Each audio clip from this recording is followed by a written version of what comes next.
नीति आयोग ने विकसित भारत का एआई रोड मैप पेश किया है। नीति आयोग ने एक विस्तृत रिपोर्ट जारी कर एआई को भारत की इकोनॉमी के लिए निर्णायक साधन बताया है। रिपोर्ट के मुताबिक एआई को अपनाकर 8% तक जीडीपी ग्रोथ रेट को बढ़ाया जा सकता है।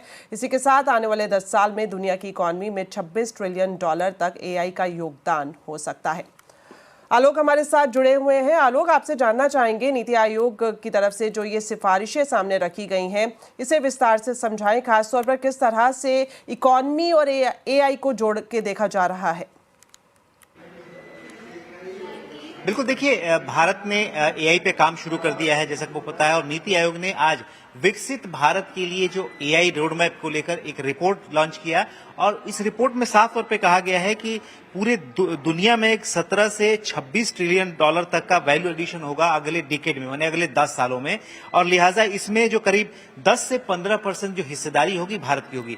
इस लिहाज से देखा जाए तो 2035 तक, यानी अगले 10 सालों में भारत की जीडीपी में करीब $2 ट्रिलियन, $1.9 ट्रिलियन का इजाफा हो सकता है।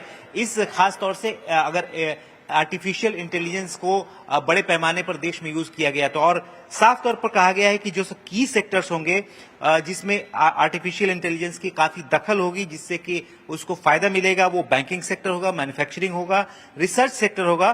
खासतौर से जो रिसर्च में फार्मास्यूटिकल्स, इलेक्ट्रिकल व्हीकल्स, एरोस्पेस में एआई का दखल बढ़ेगा। और जनरेटिव जो एआई है, आर्टिफिशियल इंटेलिजेंस है, इससे एक तरह से कहें रिसर्च एंड डेवलपमेंट का भी खर्चा काफी सारा बच सकेगा। जो एंट्री लेवल बैरियर्स होते हैं उसको भी खत्म करने में एआई मदद कर सकता है। खासतौर से इसके अलावा सेमीकंडक्टर, बायोफार्मा, ऑटो कंपोनेंट और स्पेस टेक में इनोवेशन बढ़ेगा। तो ये सब रिपोर्ट्स जो लॉन्च की गई है उसमें कहा गया है, और एआई की अच्छी तस्वीर पेश की गई है। एम्प्लॉयमेंट के मोर्चे पर भी कहा गया है कि काफी बड़ा योगदान एआई के जरिए हो सकता है। अभी एआई को एक तरह से नौकरी छीनने वाला बताया जाता है। इससे उलट कहा गया कि एआई से रोजगार के मौके काफी ज्यादा बढ़ सकते हैं। जी आलोक, शुक्रिया इन दोनों खबरों पर जानकारी देने के लिए।